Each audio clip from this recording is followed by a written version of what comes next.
everyone, we are Geeks Not Nerds. I'm Captain Logan. Vince! And this is Jason, who just came upstairs. Apparently he feels like doing a Geeks Not Nerds with us. Hey Jason, what are you holding? What's that? What is that? Can you tell the camera? Is that a remote? Can you say a remote? No. Remote? Well, anyway, Vince. Camera shy. Vince, today's topic came from Vince. And what are we going to be talking about today? Vince, today's topic came from you. It did? Sweet! What's the topic? You know what the topic is. It is black and white versus color. Is black and white, or in comics specifically, are black and white comics artistic or just cheap? That's a great topic. Let's go ahead and put 10 minutes on the clock. We'll just wing it. Okay, so black and white comics. You know, I used to be really against black and white comics. I used to just not like, I'd pick them up and I'd flip through it and I'd be like, this looks unfinished to me. Yeah, you know, that's like, what was it? Sometimes if it exists, like the Essential Comics, and it exists previously in color, it's kind of hard. I can't read Essentials. I just don't care. Well, I'm sure I could if I really put my mind to it. But I feel like I'm missing something. Like it's cheapened somehow. Yeah, you know, I was flipping through an Essential comic the other day, and I looked down at the colorist credit, and I went, "Well, that's kind of useless now." And yeah, I was took his work out completely. That was completely. weird. I was like, that guy was very important. No, I get why they're published that way. You know, I get that they're there so that people can read them more inexpensively. I've got no problem with their existence. It's just me personally, I have a bit of a tough time reading them that way. When I know they were meant to be in color. Yeah, so sometimes it is cheap, but there are other times that I feel like a black and white is a good way to publish a comic book. And for example, Walking Dead. I feel like Walking Dead is a little bit better as a black and white book. Now, can I be honest with you? I have picked that book up a few times and tried to flip through it and read it. I don't like what it looks like. Yeah. Yeah, I'm sorry, maybe it's just me, but I only like black and white when it looks to me like it's supposed to be in black and white, and all the Walking Deads I've picked up and tried to read look to me like they should be in color. I know that doesn't make any sense at all, because I know that they've always been a black and white comic, and I'm sure that they've got enough money now they could do color if they wanted to. I mean, like, I think it is a purposefully black and white comic. But to me, anything that has enough white on the page that I could color in with crayon, I don't feel like it's meant to be in black and white. I want things a lot more shaded than that when they're in black and white. That's fair. That book looks like a coloring book to me, dude. You know, a lot of the time, like for example, unless I'm just looking at the wrong pages. But I mean, am I right? Like, there's a lot of white on those pages. You might not be wrong. It never occurred to me that was an issue. Well, it occurred to me that there's lots of issues, but also, still. let's be fair and put this in perspective for a minute. I am major mainstream guy, and you are major underground guy. And a lot of underground stuff is in black and white, and so you're much more accustomed to reading it that way. It was a long time before I ever read anything in black and white. See, I'll tell you this. I at one point was getting ready to write a comic book that I thought would be terrific in black and white, and I had a friend audition for it as if there was obviously a colorist. Like, how could you possibly not do something in color? And I'm like, well, that's kind of a mainstream idea, that you would have color. Bless you. And indeed. No. But I think black and white can sometimes enhance a storyline. Like, for example, it's almost a statement in Walking Dead saying that the point is not the gore, the point is the characters. And when you do a horror comic, especially a zombie comic, the focus a lot of the time is on how much gross stuff you can put into a comic book, or into a single panel, or into a single shot of the movie. It's a problem. Like, it doesn't all have to be that way. You can have intelligent things that are based on something that is previously thought of as just a gore fest. That's really fair, and I never gave Walking Dead a chance. It's not immediately something that appeals to me because I'm not a big horror guy and I'm not real big into zombies, so I just never even... Before the show got big and things like that, it never would have even occurred to me to pick that book up and read it. The only reason that I ever picked it up and thumbed through it was because it got popular, and I was like, oh, I should thumb through this and see what it is. So... It might be one of those. It probably is one of those things that, because I mean, I like Robert Kirkman. I've read other stuff by him. It's not Kirkman. It's just the fact that it's black and white and it looks like I should put crayons to it.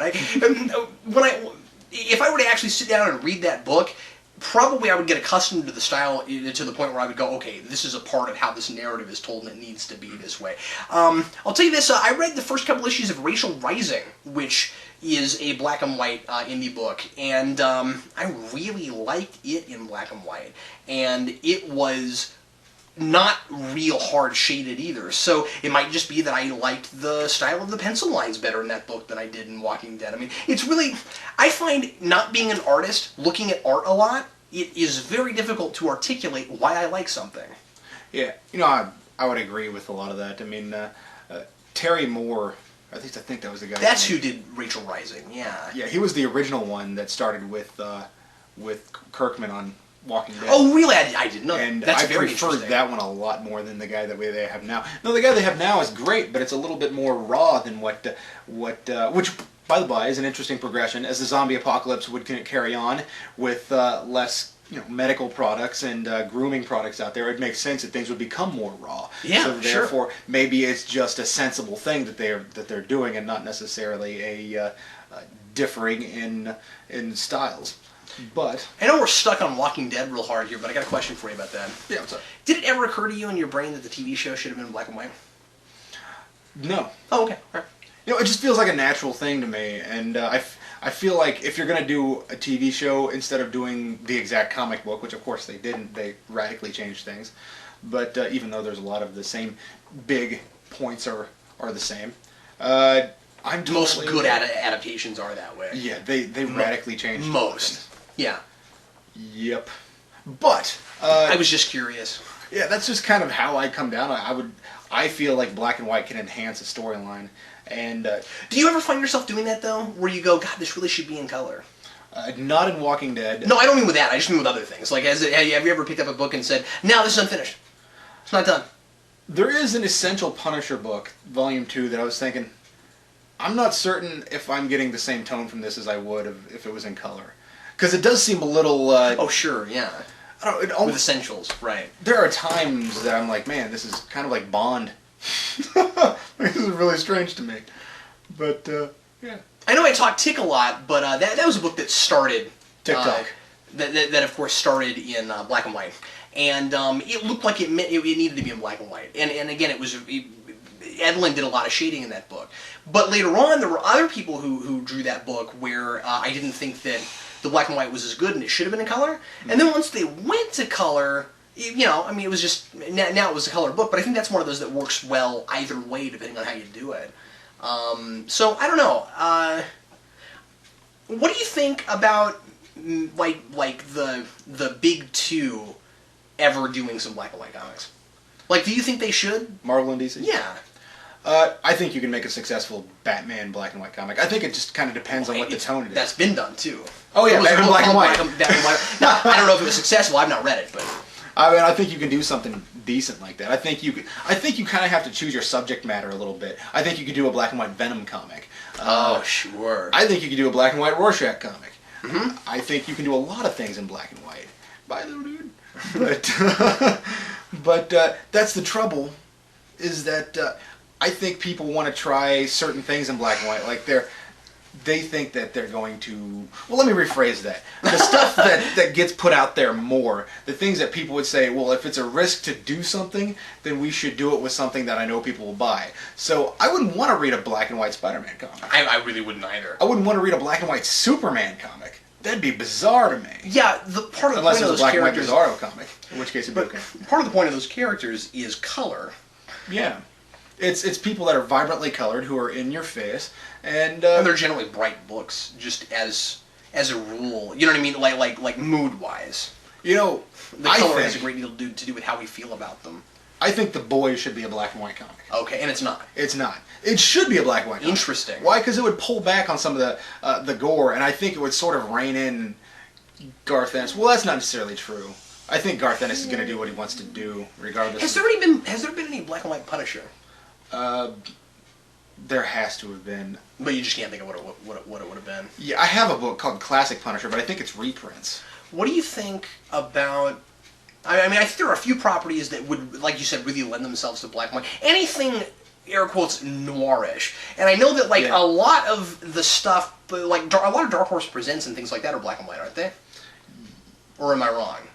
There have been I think there have been Dark Horse Presents black and white stuff, but right now it's published in this fairly thick $7 issue. I'm just talking that's about color. older stuff. But yeah, Aliens and Predators strike me as books that could very easily be black and white kinds of books because they're not real, Jason. Because they're not real colorful kinds of books, right? I mean, like yeah, you know that's the thing is like that, Alien's not about color. I mean, like it's a lot of black and then there's a little bit of green with some slime, you know. And that's the reason that Venom is a character that would look great in black and white. Why? Look at him. He's black and he's white.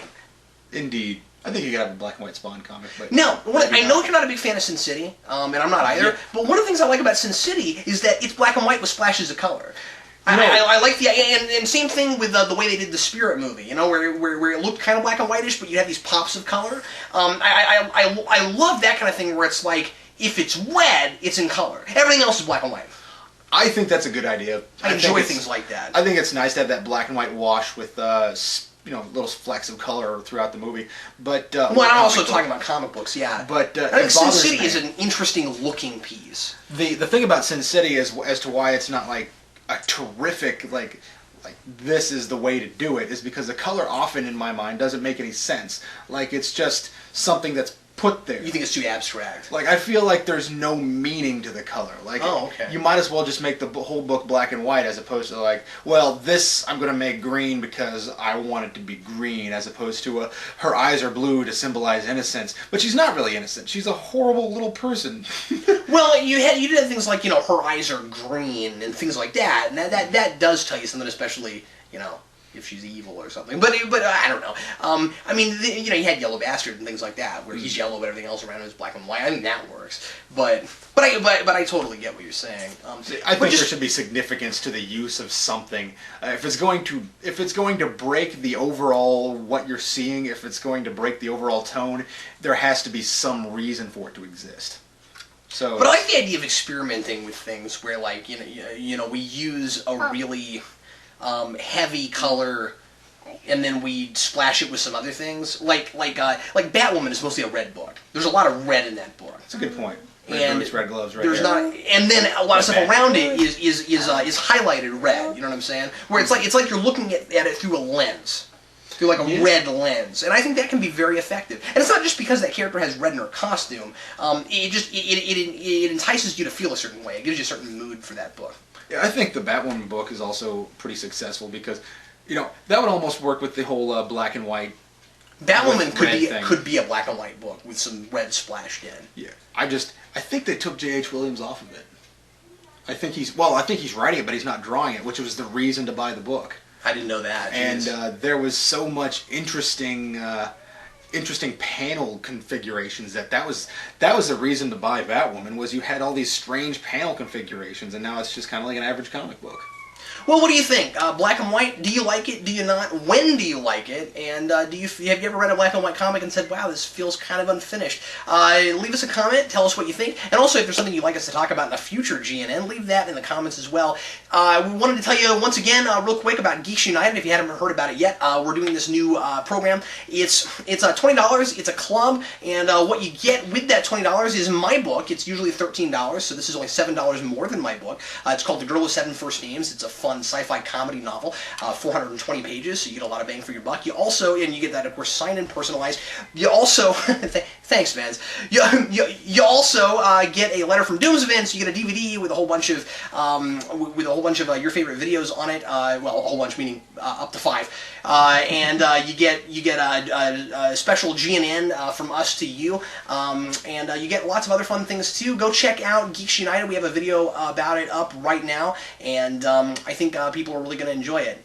It's going to be a package sent right to your house. Also, I should mention for our members outside of the United States, we are shipping outside the United States, and it's $8 shipping. It's free shipping if you live in the United States. It's $8 shipping if we got to ship it overseas. So anyway, well, not overseas to any other country, but United States. Anyway, thanks as always for watching. I'm Captain Logan. And I'm Vince, reminding you to support your local comic book store, whether it's black or white or not. Whether the store is black and white? That's right. Okay. It's a noir store. Thanks again for watching. See you later.